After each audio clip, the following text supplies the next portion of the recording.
So, ayan po mga kabayan. Tapos na maligo si Tatay Romy. Siyempre, magbihis na para aakyat na kami sa itaas.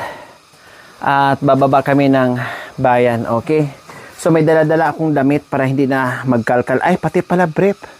O, pati brief. Diretso na siya.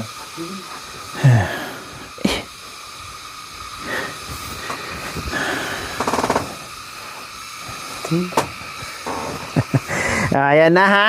O, base ka muna. Ito lang ano mo. O. Para hindi ka na magkalkal. Ito na. O, wow. O, ganda. O, ito pa. Woo! O. Ay, di. Mamaya na daw. O, so, ayan mga kabay. Magbihis muna. Kasi kung maghalungkat pa dyan ng damit ay, abutin na naman kami ng 56 years. Kaya wag na. Sabi ko, bilhan mo na si tatay dyan. Dahil alam naman natin yun. Maraming damit pero halungkatin pa kung saan na ilagay. Hanap doon, hanap dito. Eh ngayon, hugutin na lang dyan sa bag na dala-dala namin para magbihis na agad. Kaya lang, magsapatos na lang siya. Dahil ang chinelas, wala na akong nakitang chinilas sa kanya. Iwan ko kung saan na yung chinelas niya. Baka tinabi, nandyan sa ano. Wala akong nakitang chinilas mga kabayan. Baka tinabi niya. Or kung wala, magsapatos na lang siya. Pati dito kay, kay Bento tula. Sige lang. Ay, Diyos ko Lord. Kawawang tatay sa kabundukan mga kabayan. Pero kung tutuusin, hindi siya kawawa kasi masipag naman. Kung tutuusin, kawawa dahil mag-isa lang siya dito, yung ganun, isipin mo. Pero para sa kanya, hindi siya kawawa dahil kahit mag-isa siya, walang gulo. Mag-isa siya, mabuhay naman siya, masipag naman siya. Ang kawawa na kahit saan ka manirahan, kung tamad ka, kawawa ka dahil wala kang makain, pati pamilya mo madamay. 'Di ba? Pero si Tatay Romy kahit mag-isa, okay lang. Sa loob ng 2 dekada, nagkasakit yan siyempre. Nagkasakit kung nagkasakit, hindi pwedeng hindi magkasakit mga kabayan, pero still buhay. Nakasurvive. Eh lalong na ngayon na mag-aantay na naman siya ng pagkakapirahan niya, tapos harvest ng mga pananim niya, o di ba? Whoop! Yan. O, tanggalin mo yan, iwanan mo. Sampay mo kasi mangamo yung ulo mo.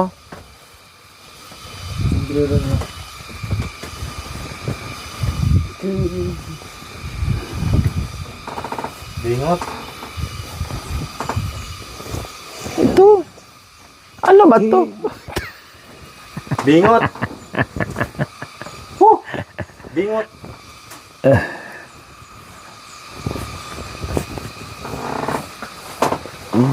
Kamay.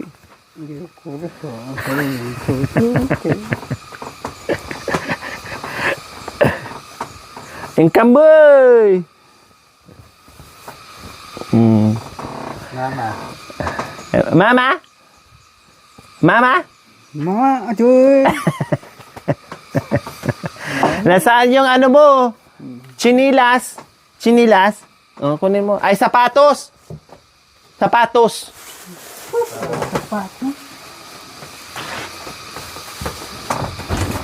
Huwag ka na magdala ng ano ha, abubot mo ha. Baka mamaya magdala ka na naman ng mga abubot mo. Ganyan. Kawawat mo yung padi, nakaligo na kailan na dumihan.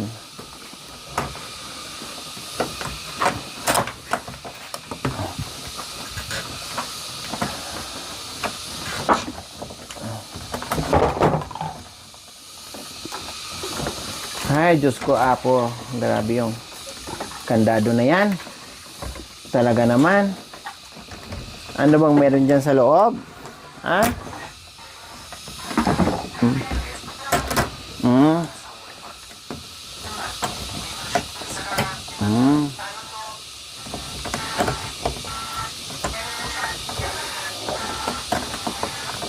Talaga. Ikot-ikot talaga yung mga kabayan. Mm.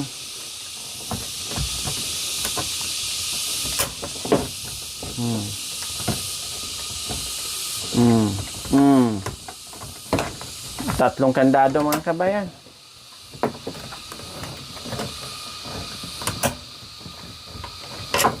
Tapos kung may magnakaw talaga, ay Diyos ko, kung ako, ba't dyan pa ako, Tadyan, bakit magpakahirap pa ako dyan, Mr. Rone? Lasakin ko na lang yung ding-ding mo. Bakit dyan pa ako, maabutan ako?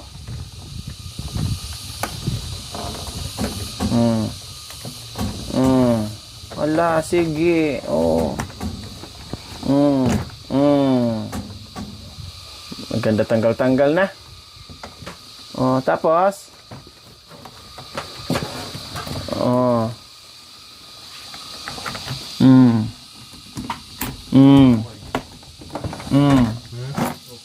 Ayos? Maghugas ka pa. Hindi ka. Kawawa yung paa mo, tingnan.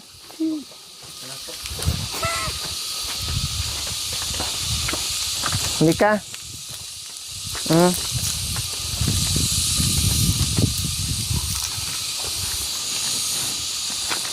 Naghugas ka na kanina, kailangan marumi yung chinilas mo.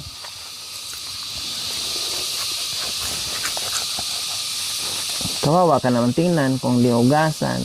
Guwapo na, tapos marumi yung chinilas. Oh. Magumbihis. Suot mo na.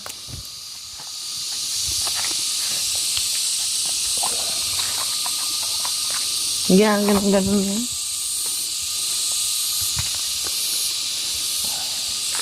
Kung nakadala lang ako ng nail cutter, nakatiran ko yun. O, tara. Ayos!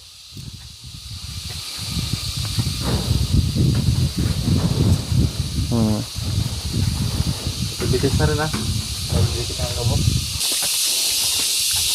So, ayan po mga kabayan.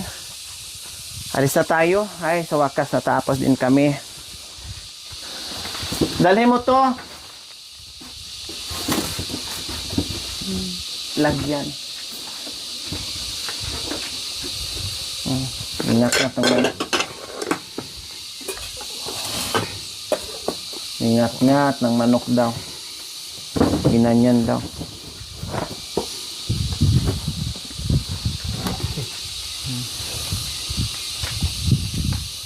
Tara. Mga kababayan. Mga kababayan, aalis tayo. Alam. Sama tayo, alis. Sama tayo alis. Bayan. Saan tayo kumunta? Nanay Mia. Nanay Mia. Love you. Love you. I love you all. I love you. Saan tayo punta? Maynila. Saan? Saan tayo punta? Japan. Anglis. Ha? Anglis. Angeles daw. Anglis na. Angeles. Masaya na naman siya mga kabayan kanina. Pagising niya, ay Diyos ko, ang lungkot-lungkot ng mukha. Ngayon, sumayaw na, happy na. Oh, tumatawa. Maliwalas ang mukha. Ganyan si Tatay Romy mga kabayan kapag nandito ang buong team. Masaya, mabuhayan, susigla. Kanina natulog, kawawa talaga kanina natulog mga kabayan. Nakita natin na hindi pa niya alam na nandyan tayo. Kawawa talaga itsura niya. Akala mo, pagod na pagod. Akala mo, wala nang pag-asa ang buhay. Akala mo, basta, kawawa. Pero nung pagising niya, pagdilat niya sa mga mata niya, aba, gumanon kaagad. Naiba ang mukha kaagad. Aray ko, kabayo.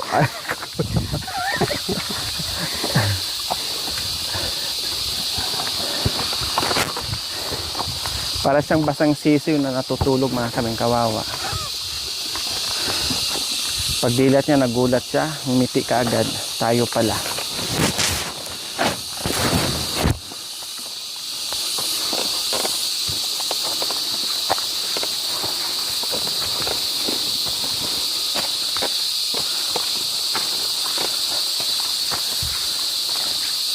Dinala ko na yung tungkol ko kanina dahil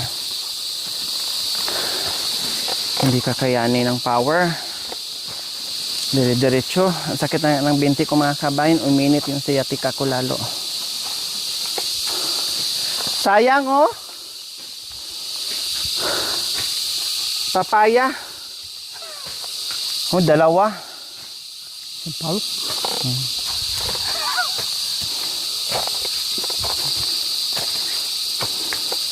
May basbas naman tayo ni Kuya Michael at ni Ate Katrina.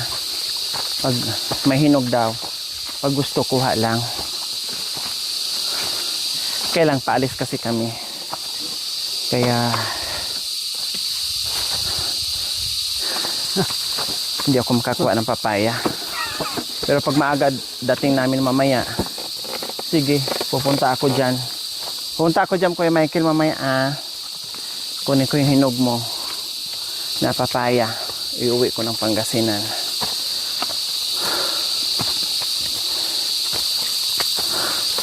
Whew! Ay. Ganito dapat daw kalaki yung ay, ganyan siya mga kabayan, kung ano-anong maisip kapag kasama kami. Pero siya lang mag-isa dyan, tulala sa isang tabi at di mapakali. Walang tigil-tigil sa pagyuyusi. Pero ngayon ay wala na dahil naubusan. Walang tanim na tabako, wala ring pangbili. Kaya lalong nanghina si Tatay Ronnie. Pero ngayon nabuhayan na dahil siya'y may pag-asang makabili. Oh, diba? Iwan ko lang kung ilang araw na to walang yusi-yusi mga kabayan. Wala na siyang pananim dyan eh. Wala rin pambili. Pati si Bintot, hindi na ata nakadalaw dyan. Or wala ding tabako. Kaya wala siyang tabako. Mula dumating kami mga kabay hanggang ngayon, wala. Hindi siya nakabilot ng tabako ini isa. Ang suka na ng daanan. Sana yung mower natin. Tinurot. Pamangkin. Ha? Doble-doble yung mower natin. Katago kay Marwin. Yung isa naman nakatago kay Bintot. Yung isa na doon kay Binbin. Walang mga gasolina yon.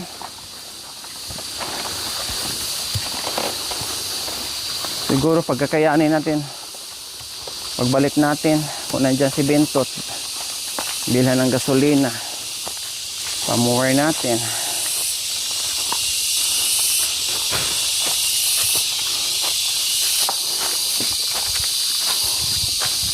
May nawa po.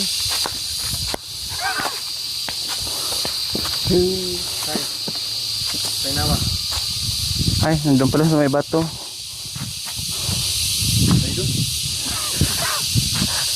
Ito na yung daan. Nagsinyas dito daw ang daan. Hindi daw doon. Hindi niya alam, pahinga.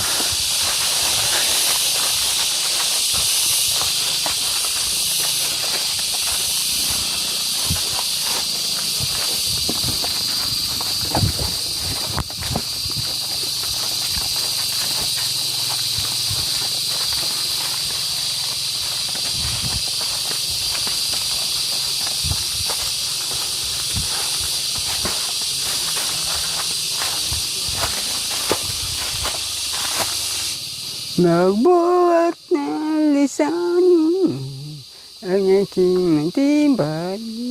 Araw-gabi naghihintay ng salat.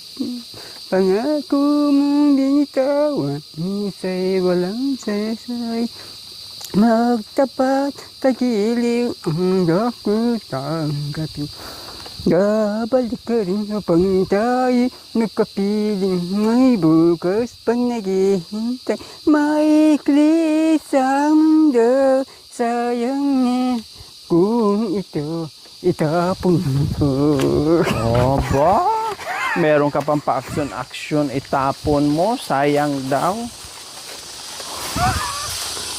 Talaga naman. Si Mr.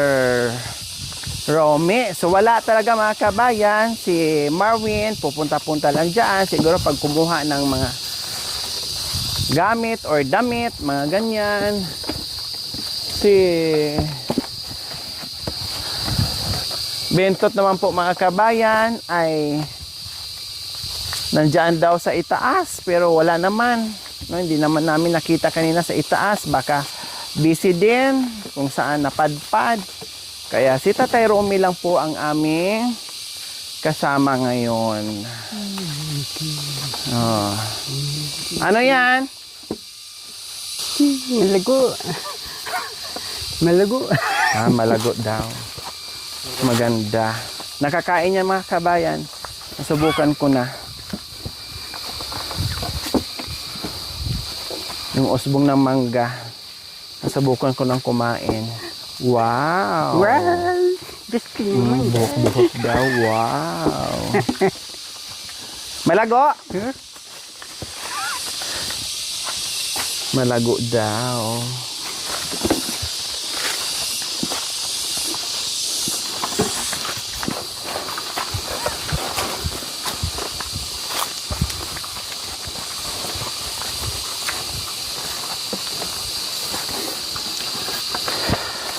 Malaga oh.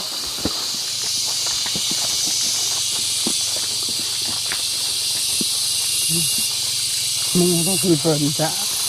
Saan? Granada. Granada? Woo! Wala kang ano? Maalala pa po. Mura pa.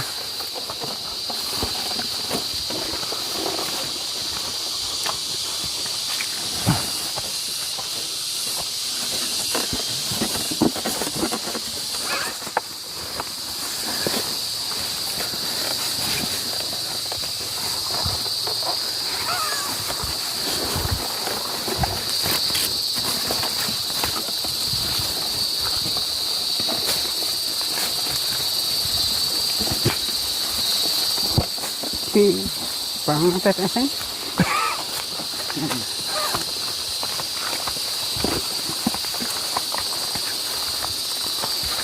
Ang sukal, grabe no. Hindi mo na makita yung ahas. Dati, kay tatawid, nakikita natin ngayon. Mayroon pa namang kakulay ng damo. Kulay green.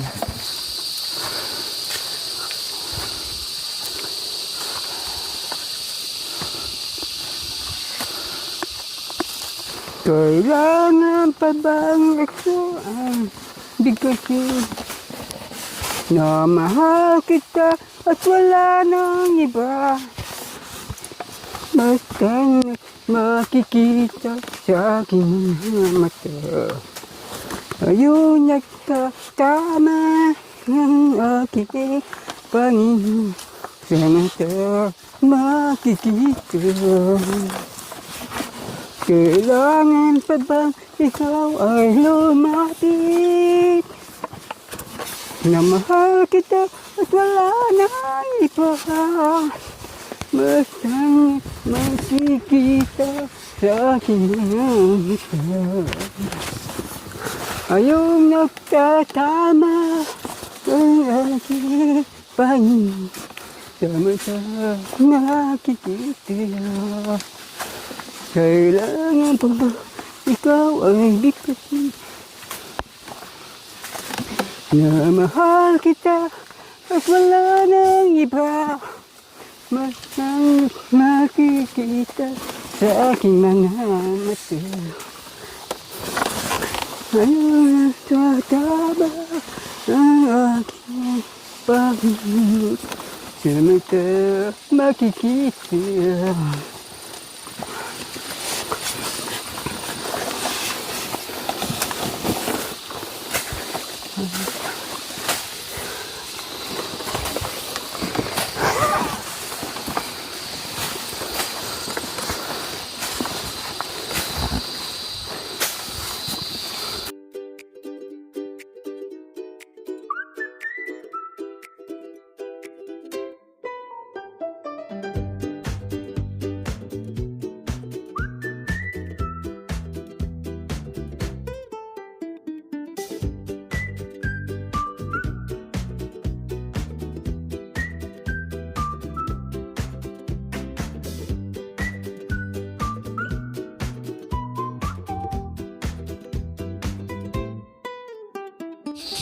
Ay, grabe mga kabayan. Hiningan ako ng bonggacious. Hiningan na may kasamang takot sa ahas na hindi mo na makita yung daan dahil alam ko na maraming ahas dyan. No, iba't ibang klaseng ahas na nakasalubong namin dyan mga kabayan. Pero meron naman tayong pamalo. No, ay okay lang. Takot naman yan sila kapag nakita nila na mayroon tayong daladalang pamalo. Wala si Bintot? Wala eh. Wala, sarado. Wala si Bintotit. Wala, sarado. Saka hindi na rin pwede antayin. Kailan anong oras na? Nakapadlock. San kayo? Yan po mga kabay, nakaakyat din sa wakas. At tamang-tama po. Pagbaba namin mamaya, kakain muna kami. No, wala pa kaming kain mga kabayan. Mamaya nakako, sabi ko, sabay-sabay na tayo. Pero may dala naman kaming biskwit. Ako kumain ako ng 2 biskwit. So okay na yun. Yun na yung pinaka-almusal ko. Tapos pagbaba mamaya ay kakain muna tayo ng late lunch bago tayo mag liwaliw. Bahala na kung saan kami mapadpad mamaya ni Tatay Romy. Importante nakapasyal siya. Kaya sa ating mga viewers, masaya na po ba kayo na nasilip nyo muli si Tatay Romy? Sa ating mga sponsors, subscribers, followers, members, viewers, commentators, ito na si Tatay Romy. Anong sa inyo po? Nandito. Anong sa inyo po? Masaya ang puso natin na nakita si Tatay Romy. O ayan na po ha. Nanay Mia, kasama na po namin ngayon si Tatay Romy sa wakas. Nakita din po namin. At makakasama namin ngayon, makakabanding namin sa bayan. Hindi baling makauwi kami ng gabi mamaya, okay lang. Basta nakasama namin si Tatay Pogi. Pogi na siya ngayon. Kanina nadat na natin. Parang hindi si Romy. Diba?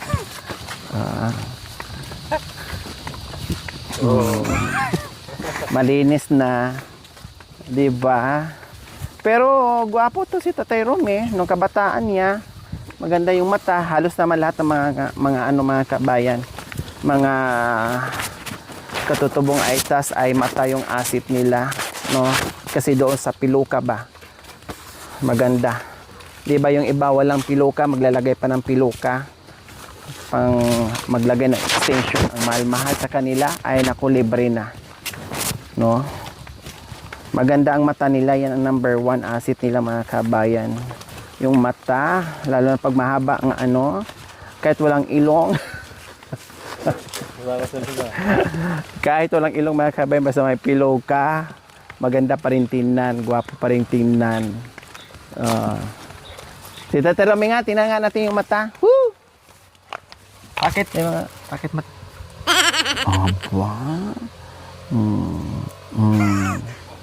Cute pa, cute.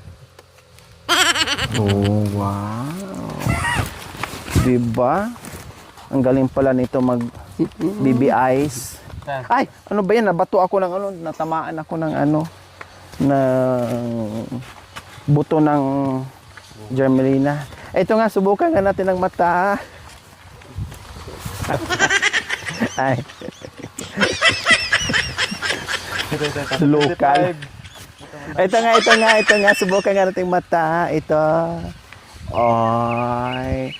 Malayo kay Tatay Romy. Wala talaga ng talo. Wala talaga. Oy.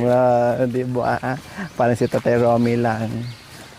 Talo pa rin tayo sa mata ni Tatay Romy sa mga katutubong aitas.